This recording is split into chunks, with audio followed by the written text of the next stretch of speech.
आस्था का सैलाब।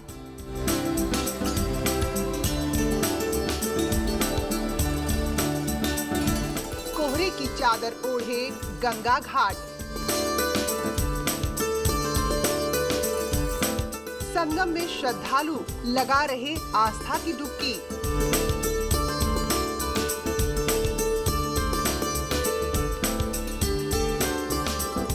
भक्तों के उत्साह में नहीं कोई कमी।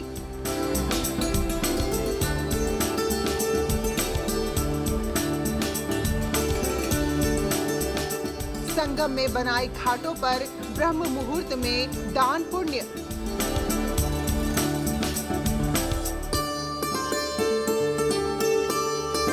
पितरों के लिए मोक्ष की कामना। संगम की रेती पर दुनिया का सबसे बड़ा आध्यात्मिक मेला।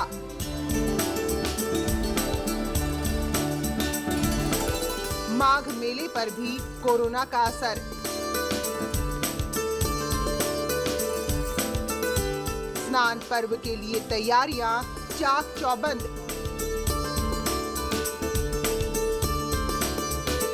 माघ मेले में धर्म, आस्था और आध्यात्म के रंग। हाईटेक बाबा और आश्रम टेंट की चर्चा हर तरफ।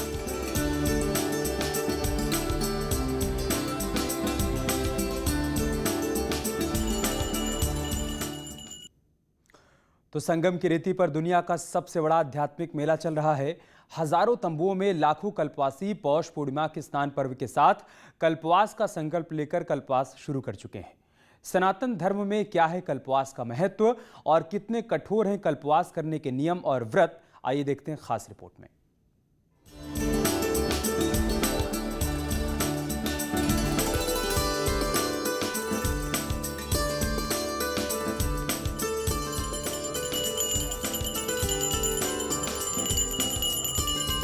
संगम की रेती पर हर साल माघ मेला लगता है। 6 साल में कुंभ और 12 साल में महाकुंभ का आयोजन होता है। कुंभ और माघ मेले में संगम की रेती पर लाखों श्रद्धालु कल्पवास करते हैं।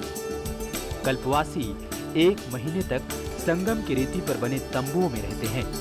इस दौरान उनकी दिनचर्या नियमित और संयमित होती है। कल्पवास में इस तरह से तंबुओं में रहकर कल्पवासी यहाँ पर कठिन साधना करते हैं। इसके कठिन नियम और व्रत होते हैं, संयमित दिनचर्या होती है। दोपहर गंगा स्नान करना होता है, भूमि पर शयन करना होता है, चूल्हे पर बना एक वक्त भोजन करना होता है, दंडी सन्यासी को भोजन कराना होता है। इसके साथ ही साथ अपने कुटिया के बाहर लोग जौ बोते हैं, तुलसी का पौधा, केले का पौधा लगाते हैं, उसकी पूजा की जाती है और यहाँ पर रामचरितमानस का पाठ करते हैं और तमाम जो धार्मिक ग्रंथ हैं, भागवत गीता है, उनका पाठ करते हैं और यहाँ पर आध्यात्मिक ऊर्जा लेते हैं और माँ गंगा से आराधना करते हैं कि उन्हें मोक्ष मिले और कामना मिले। और माघ मेले में जो पड़ने वाले तमाम स्नान पर्व हैं, उन स्नान पर्वों पर यहाँ पर स्नान करते हैं और इस तरह से माघी पूर्णिमा तक चलने वाला ये क्रम इसी तरह से चलता रहता है। और उसके बाद यहाँ से ज्ञान और आध्यात्मिक ऊर्जा लेकर लोग अपने घरों को लौटते हैं। कल्पवासी रोजाना ब्रह्म मुहूर्त में उठकर गंगा स्नान करते हैं और अपने तंबुओं में आकर पूजा अर्चना और भजन कीर्तन भी करते हैं। इसी के साथ माघ मेले में संतों का प्रवचन सुनने के साथ ही आध्यात्मिक और धार्मिक कार्यक्रमों में भी शामिल होते हैं। कल्पवासी 1 महीने तक जमीन पर सोने के साथ चूल्हे पर बना भोजन ग्रहण करते हैं और पूरी तरह से सात्विक जीवन जीते हैं। कोरोना काल में कल्पवासी भी कोविड गाइडलाइंस का पालन करते हुए सभी नियम कायदों का पालन कर रहे हैं। हम 9 वर्ष से यहाँ पर आ रहे हैं कल्पवास करने के लिए। यहाँ पर आने के बाद हम लोग गंगा स्नान करते हैं 2 समय। उसके बाद जो है पूजा पाठ करते हैं, प्रवचन सुनते हैं और यहाँ पर आने के बाद जौ बो देते हैं, तुलसी का वृक्ष लाते हैं, उसकी पूजा करते हैं, केला का वृक्ष लाते हैं, उसकी पूजा करते हैं और जो है शयन जो है ज़मीन पर करते हैं। एक समय भोजन किया जाता है, एक समय अपना जो है फल फलहार जो करना हो कर लीजिए और सबसे जो है प्रेम व्यवहार से यहाँ मिला जाता है। और कोरोना काल में उसकी सावधानी बरतने के लिए हम लोग अपना मास्क लगाकर जो है आते जाते हैं कहीं और किसी से दूरी बना के सबसे रखते हैं। कल्याण के लिए, परिवार के कल्याण के लिए, देश के कल्याण के लिए हम लोग तपस्या करते हैं। माता से कुछ नहीं मांगते, ही सोचते हैं कि सबका भला हो माँ। और यहाँ पर आकर जौ बोते हैं, सुबह उठकर गंगा स्नान करते हैं, कभी कभी समय निकल जाते हैं वहाँ पर स्नान करते हैं। कोरोना भी है, किस तरह से उससे बचाव कर रही हैं? क्या प्रार्थना गंगा मैया से कर रही हैं? हम माता से ही करते हैं कि माँ सबका कल्याण करो, सबकी रक्षा करना माँ, इस भारी बीमारी महामारी से सबका कल्याण करो माँ। हमेशा माँ से सुबह यहाँ पर करते हैं, घर में भी यही करते थे और यहाँ आकर के भगवान का नाम लेते हैं। यहाँ का नाम जो है, यहाँ आज से मेला नहीं लग रहा है, यहाँ परंपरा से ऐसा सुना जाता है कि यहाँ भरद्वाज जी का आश्रम है। तो पहले भी महात्मा लोग यहाँ आया करते थे। जागबलिक जी जब आए हैं तो भरद्वाज जी के पास गए, यहाँ से कल्पवास करके, तो वहाँ सारे संत समाज जब बैठे हैं तो भरद्वाज जी का चरण पकड़ के, याज्ञवल्क्य जी का चरण पकड़े भरद्वाज जी और उनको सत्संग के लिए रोका गया है। जबकि भरद्वाज जी बहुत तिरंकालदर्शी थे, तीनों काल की बात वो जानते थे, लेकिन फिर भी यही सत्संग के लिए उनको रोका था वहाँ अपने आश्रम में। संगम की रेती पर कोई भी व्यक्ति कल्पवास का संकल्प लेकर कल्पवास कर सकता है। कल्पवास करने के लिए कल्पवासियों को 32 तरह के नियमों का पालन करना होता है, लेकिन 4 ऐसे सख्त नियम भी हैं जिसका पालन हर कल्पवासी को करना अनिवार्य होता है। अगर युवावस्था में आप कल्पवास करते हैं तो आपका ज्ञान, वैराग्य, बल, विद्या, बुद्धि, धैर्य और ताकतवर होगी। क्योंकि जब आप समय से धर्म का संचय करेंगे तो आपको लाभ ज्यादा प्राप्त होगा। यदि आप वृद्धावस्था में कल्पवास करते हैं तो रोगानुशेषण का जो आप प्रयोग करते हैं, मंत्रों का जप करते हैं, तर्पण करते हैं, हवन करते हैं, दान करते हैं, इससे इह लोके सुखम भुक्त्वा चांते सत्यपुरम जजौ का फल प्राप्त करके आप पुनः मनुष्य योनि में अगर आते हैं तो आप अच्छे सुख प्राप्त करेंगे और मोक्ष हो जाता है, आपको कल्याण प्राप्त होगा। गंगा नदी में स्नान, दिन में एक बार आहार, ब्रह्मचर्य का पालन, जमीन पर सोना और रात में जागकर ईश्वर की आराधना करना। ये कल्पवास का जो विधि है, आप गंगा स्नान कम से कम 2 बार, अगर वृद्ध हैं तो 1 बार और स्वस्थ हैं तो 3 बार।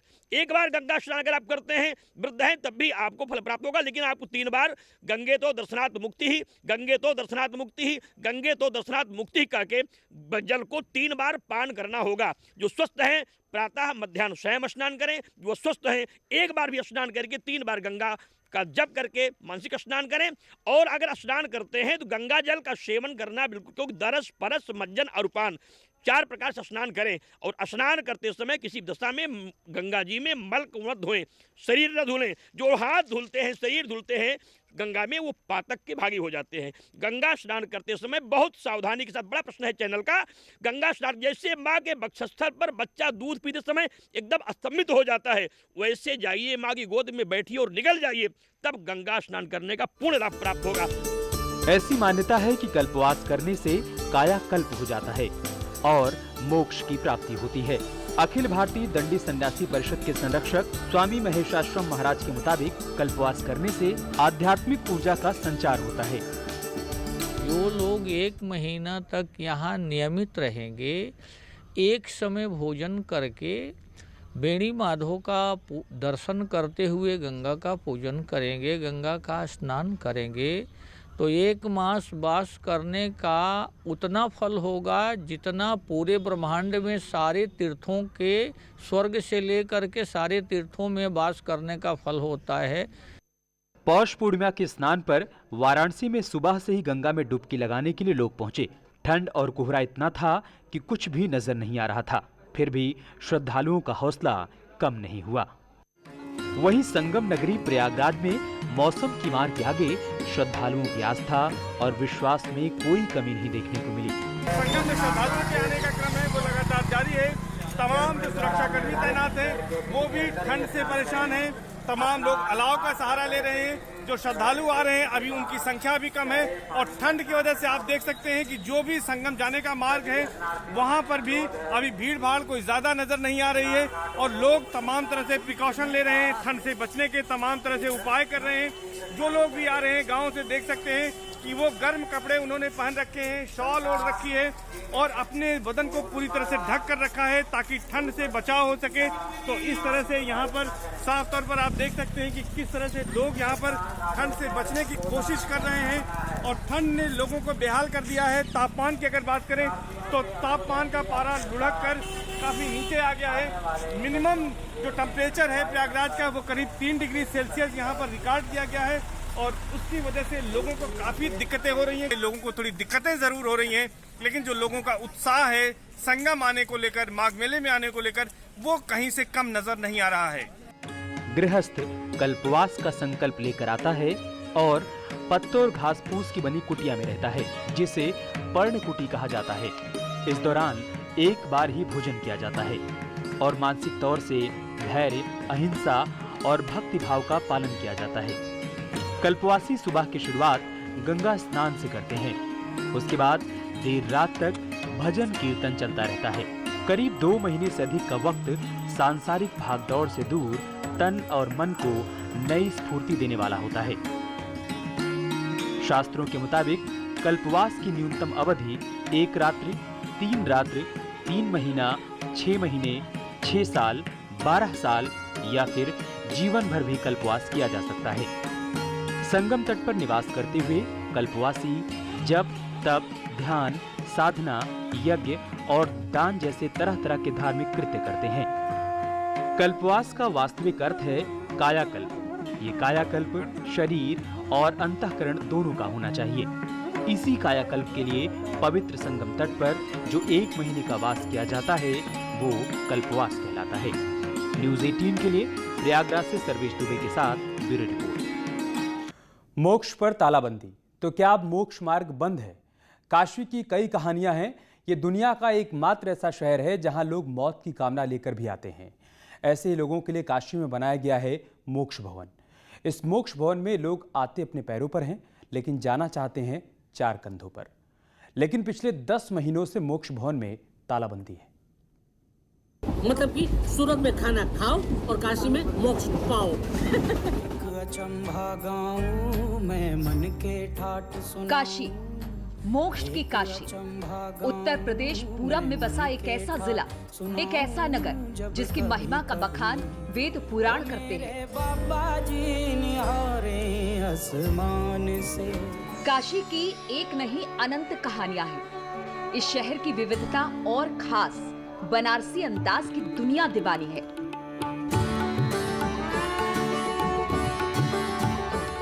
काशी, बनारस और वाराणसी एक ही शहर के 3 नाम हैं, जो बदलते वक्त के साथ बदलता गया।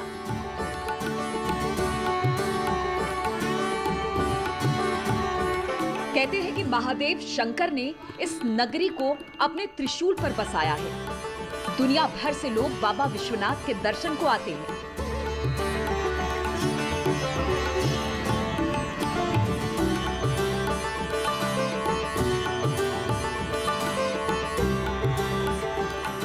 काशी को मोक्ष का नगर भी कहा जाता है। मणिकर्णिका घाट पर अनवरत धधकती चिताएं इस बात की साक्षी हैं।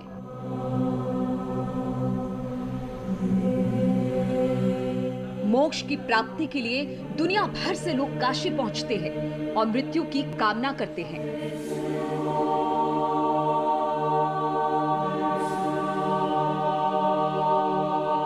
मोक्ष की प्राप्ति में लोगों को असुविधा ना हो, इसके लिए वाराणसी के गदोलिया में कुछ समाज सेवियों ने मोक्ष भवन बनवाया है।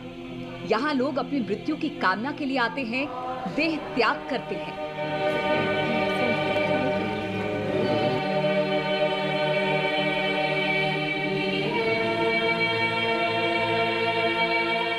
जब मैं नेट सर्च कर रहा था तो मैंने YouTube वगैरह इस पे देखा कि हमारे हिंदू समाज में ऐसा भी एक जगह है, ऐसी भी एक जगह है जहाँ आदमी लोग मृत्यु प्राप्त करने के लिए, मोक्ष प्राप्त करने के लिए यहाँ पर आते हैं। मैं इससे बहुत इच्छुक हुआ और आज मैं मेरे मित्र आए हुए हैं, इनको भी मैंने कहा तो ये भी बहुत ही उनको आश्चर्य भी हुआ और इसका कारण मैं आया हूँ, लेकिन ये बंद पड़ी हुई है। इन दिनों वाराणसी का मोक्ष भवन बंद है। मोक्ष भवन के मेन गेट पर ताला लगा है। मौत की कामना लेकर यहाँ आने वाले लोगों को निराश होकर लौटना पड़ रहा है। काशी का ये मोक्ष भवन कोरोना काल से बंद है। पिछले साल जब कोरोना को लेकर लॉकडाउन हुआ था तो पूरा देश ठप हो गया था। उसी दौरान काशी के मोक्ष भवन को भी बंद कर दिया गया, जो अभी तक बंद है। कोरोना काल से लेकर अब तक मोक्ष धाम भी बंद है। लोग यहां आते और निराश होकर लौट जाते। लेकिन अब जब पूरे देश से लॉकडाउन हट चुका है तो ऐसे लोगों को उम्मीद है कि मोक्ष धाम पर लगे हुए ताले भी हटा दिए जाएं। लेकिन यहाँ के केयरटेकर बताते हैं कि इनके पास ऐसी कोई इन्फॉर्मेशन नहीं है कि कब मोक्ष धाम पर लगे हुए ताले हटेंगे और बाबा के श्रद्धालुओं का मोक्ष का रास्ता खुलेगा। जग्गी वासुदेव का कहना है, ज्यादातर लोग शानदार तरीके से जी नहीं पाते।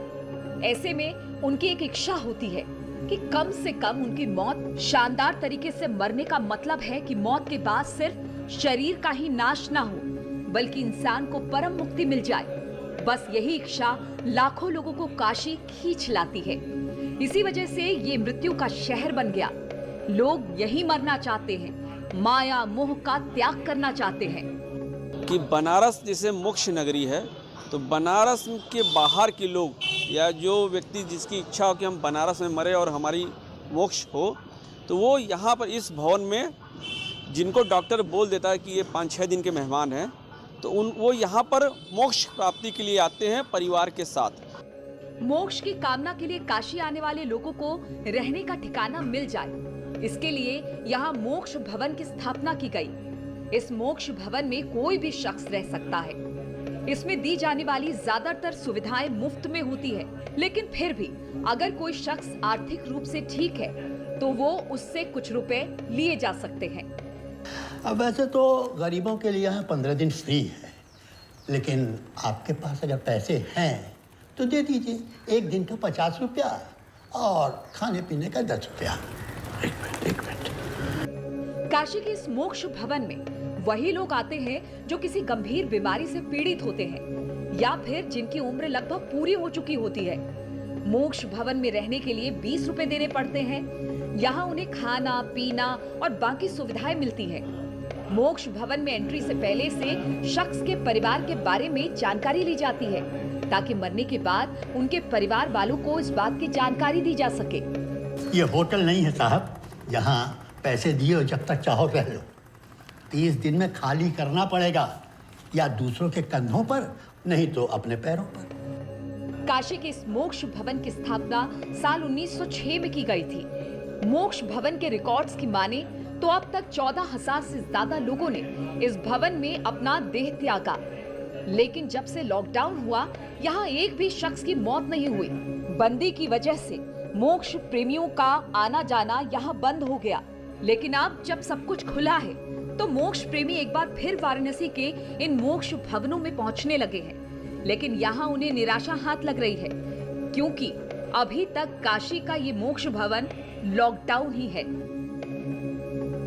न्यूज़ 18 के लिए वाराणसी से रवि पांडे की रिपोर्ट। और चलिए इसके साथ ही हमारे इस खास पेशकश में इतना ही।